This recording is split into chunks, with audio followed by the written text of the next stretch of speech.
Hey everyone, Chris Sawyer here. Welcome back to the Varietal Show. Right now I'm packing this amazing bubbly from Champagne. It was just International Champagne Week, so we will continue to drink fine bubbles. But in this case, this is 100% Pinot Meunier. Pinot Meunier! Who knows anything about that? Well, we do, and we're ready to tell you about it. Me and my great friends from the Friends of the Pinot Meunier Society, right here in Carneros, Bouchaine Winery, Bouchaine Vineyards. Here we go. Let's do this. All right. So, my great friends, Traci, Dutton, as you know, my great cohort in life, the female version of me, and our great friend, Chris Kejani. She is the winemaker extraordinaire here at Bouchaine Winery. And we are excited to be here today because this is one of the places, let me just say statistically about Pinot Meunier in America. There are about 27,000 acres planted in Champagne and the other areas of France. There are 163 in America. 3 of those 163 are right behind us, right there. That's how big this place is. It's big, you guys. So we are here to drink big but small. And enjoy this bubbly, but we're also going to taste the still wine version of Pinot Meunier, grown right here at Bouchaine Winery in Carneros appellation of Napa Valley. So, Chris, thank you so much for having us. Thank you so much for having me. Thank you guys for coming out. It's fantastic. It's a great time. This is still COVID-19, so we are distancing each other from each other, or else we'd be cheersing more often. Hugging. Here, cheersing. Can you pour me some more? Yes. Oh. Stretch. Of course, but of course. So Pinot Meunier is a very interesting grape variety. It likes clay-based soils. It's very well known in the Champagne region. It is the third blending grape.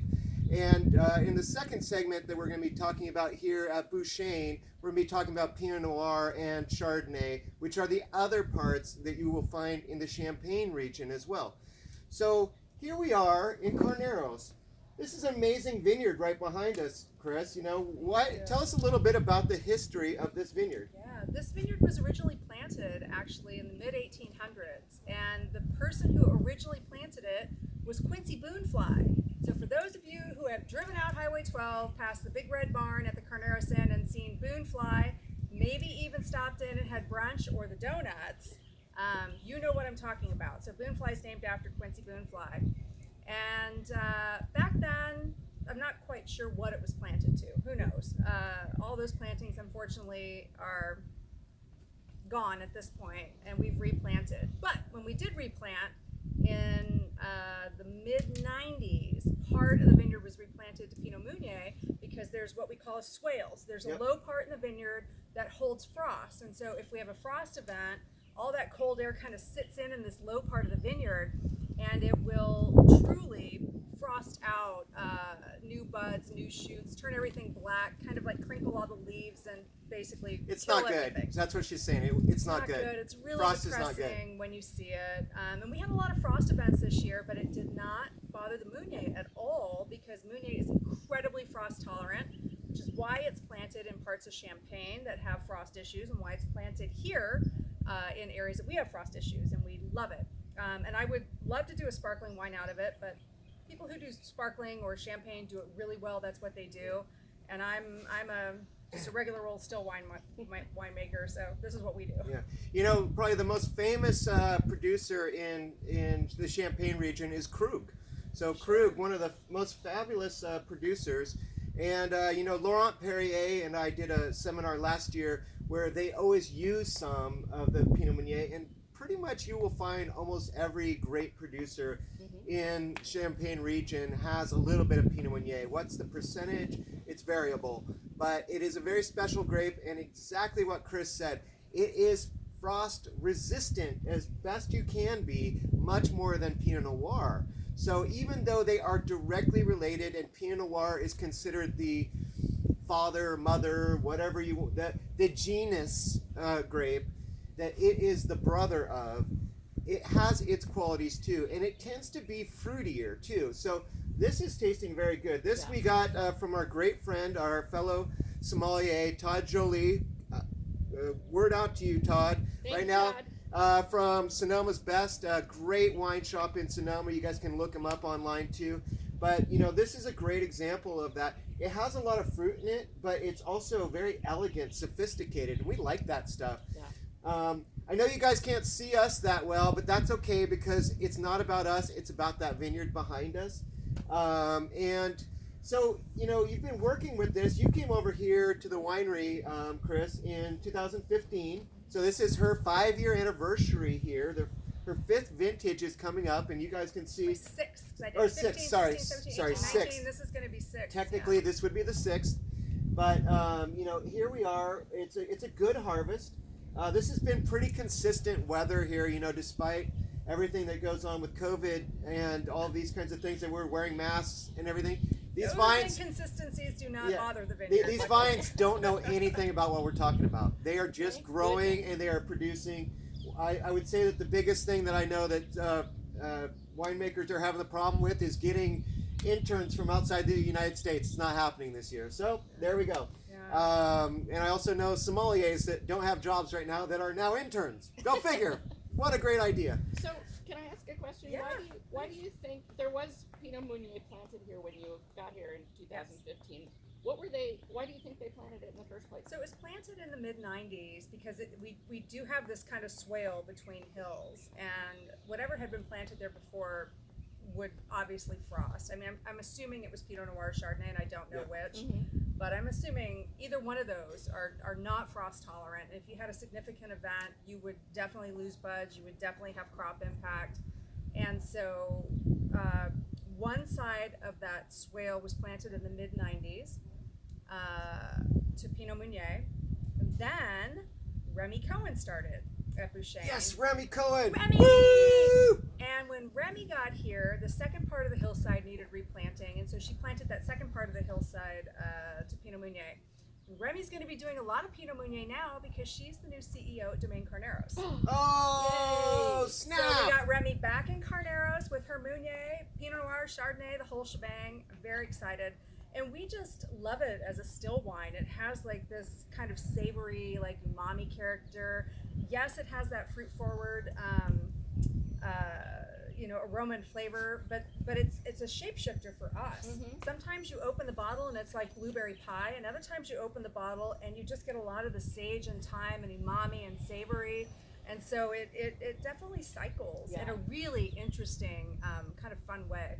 And I think kind of like Pinot Noir, Thank you. there are definitely a lot of wine drinkers who are attracted to those higher acid, fruit forward wines with less and less of that nasty tannin to deal with. Sure.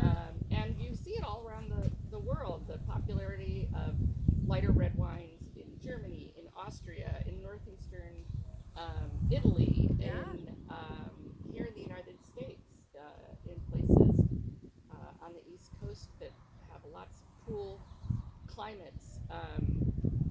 They're making these very attractive wines, and we know those wine drinkers are out there who maybe don't love biting into a big glass of Cabernet Sauvignon. And Something a little more food friendly, something a little more pleasant on the palate. And what is different than Pinot? I mean, Pinot Noir. We all know Pinot Noir. We know that there's a lot of clones. There's a lot of things like that. This is just about the variety, which is its brother or sister or family member, but it's different. And that's why I think it's great. And you bring up Remy, and another person, a couple people we should bring up too is Dave Stevens, who was a winemaker here before, and also who I think was the one. I think he was, and because when he passed away, he was one of the founding members of the Friends of Pinot Meunier Society, which you should all be members of. look us up on Facebook. Yeah, we started it on Facebook, so if you're interested in it, please look us up. And one of our original members is right here with us, Chris. So this is so great to be here. But the other one I would credit to is Michael Richmond. Michael Richmond was a great man, is a great man, wherever you are up in the town of Weed, California, yes. Michael, riding your bike out there. But he was also the founder of you know, a lot of this area here. So I think that this Started over at Acacia. Acacia. He started Acacia with Larry Brooks. Came over here in 2002, I believe. Yep, and that's really him and Remy were working so hard on these things together, and I was with them in many cases. So I think this is just a really interesting site here. I'd say that probably our other one in this area that I think of is the Vanderkamp Vineyard, which is way up on the mountain of Sonoma Mountain appellation, and it had been planted there for a long time as well. So these are the two. When I think about Pinot Meunier and I think about Northern California, I think about Bouchaine and I think about the Vanderkamp Vineyard. There are other small segments, and many of which are owned by Domaine Carneros, or Domaine Chandon. Sorry, not. I think that Domaine Carneros does have a little bit, but it's really about Domaine Chandon that has the most planted, and what they're all over the place. So that's why at some point we will talk to you, Remy Cohen. Do not doubt that. And you will be a member of our organization, Remy Cohen. Absolutely. So here we are moving on to the red wine. So the beauty of it, I mean, it's just a nice, it's like a crimson kind of hue. It's so pretty. Tell us a little bit about what it is to farm it and to make it, Chris. I mean, it's very similar to Pinot Noir. It might crop very slightly heavier, so we watch our crop levels a little bit. There's one side of the hill that's a little more vegetative, and so we really watch it. And it's in full cover crop year-round, permanent cover crop. And the other side of the hill has a bit more erosion, and so instead of a full cover crop year-round, it's every other row. And it's not quite as productive. In fact, part of the hill looks a little bit sad. As you guys, I'm sure, have seen driving through Napa Valley, you look at some hillsides and there'll be little weak sides, little holes, like things that are like, oh, those vines, aren't quite as tall as the other vines. So one side of our hill looks a little more like that. It's a little bit steeper. There's more erosion. There's more rock. In fact, we pick up quite a bit of obsidian through that part of the block. So that beautiful black, shiny obsidian they used to make arrowheads out of is in that block. And then the other side is a little lower, little flatter, little more green growth, vegetative. So we kind of balance those two sides out as we look to blend. But it has very, very little new oak on it. I don't even think this sees 20% new oak. It's all French. We put in a heavier impact of 1-year-old because I think it works better with the wine. And then you're just trying to emphasize just the elegance and gracefulness of the wine.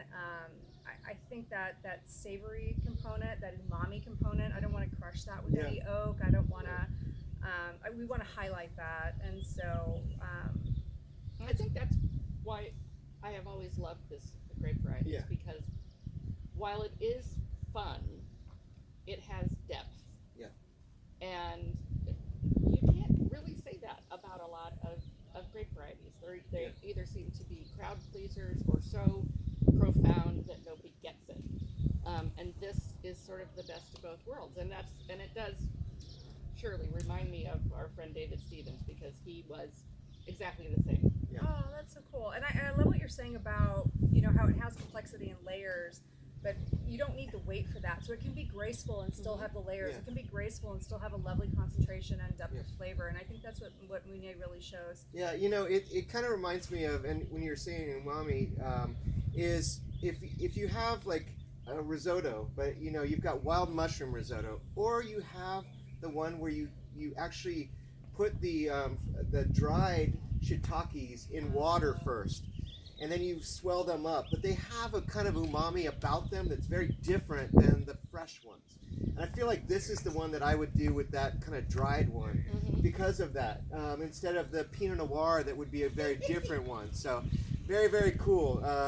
But I just think that this is a really good example of umami inside the glass. Yeah, it really does remind me a little bit of a good, a well-crafted perfume. It has the top notes, the middle notes, the bottom notes, that sort of crushed fruit character that's very lively, but also a mix of sour cherry and blueberry juice and a little bit of candy violet and heliotrope. And this time of year I have this nice patch in my garden of mixed plants and herbs, and when I go out to water it and I sort of hit it with the warm hose water at first, and I get this mix of lemon verbena and Yeah. tarragon, Yeah. and those really aromatic, tender herb notes. Yeah. That's what I get. And in fact, too, another pairing that I would think of with this is actually, Cornish game hen. Over where you cook it slow in the oven, where you put it over lavender, and just let that lavender essence kind of get in there under its skin. And this is one that I would because it's got that finesse part, it's got that elegance, it's got that fragrance to it. That Pinot Noir. There are just so many types of Pinot Noir, so many different clones, and we could go into all this for hours and hours, but you need to watch the next show to learn more about their Pinot Noir, of course. Next segment. But the fact is that I just think that this has its own identity. Absolutely. Anything with sage, also thyme, it can be really, really fun if you're pairing it with risotto, with Cornish game hen.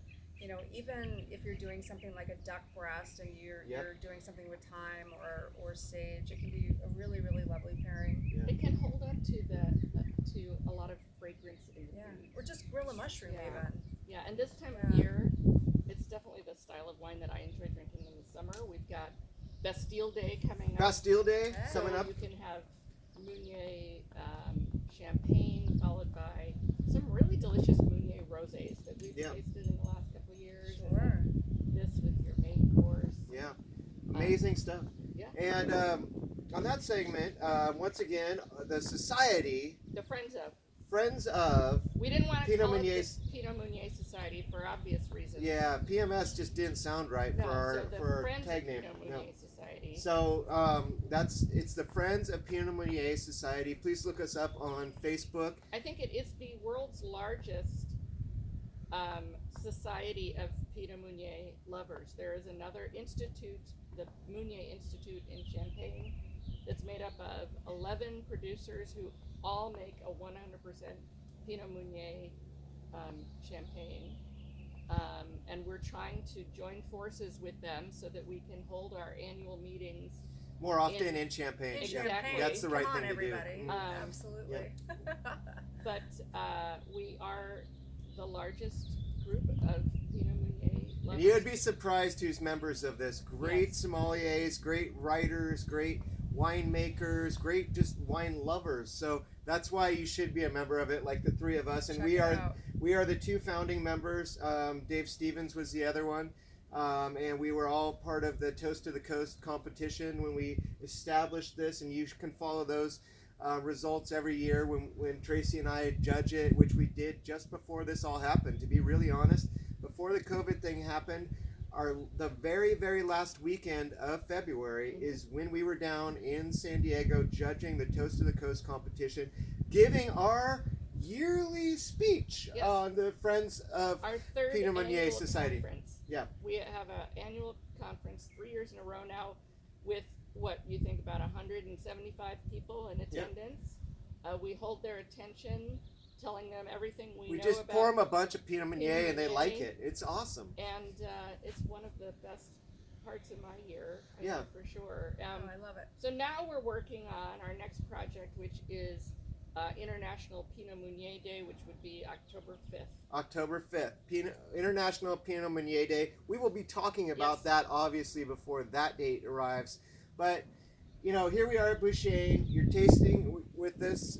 We are, and you guys can be too if you check out the website and buy some.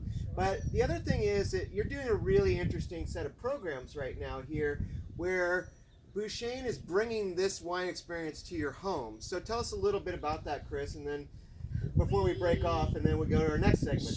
Sure. We closed on March 16th, and so when we closed our doors, we kind of walked around here lost for a while. We were really lonely. We missed our fans. We missed our guests. We had just opened this brand new facility the October before, and so to close in March was honestly a bit heartbreaking and truly sad. And so we thought, how are we going to connect with people? How are we going to stay, communicating with our guests? How do we continue to share Napa Valley with our fans and with our community? And so we started these virtual tastings. You can see a ton of them on our YouTube page. There is a ton. There's also a bunch of recipes on the Bouchaine website from guest chefs, because their restaurants were closed too. And so our chef friends came and cooked in our kitchen, and we tasted wines together, and we did a bunch of different segments out in the vineyard talking to you about what was happening in the growing season. We got a lot of great feedback, and it was so fun to do that.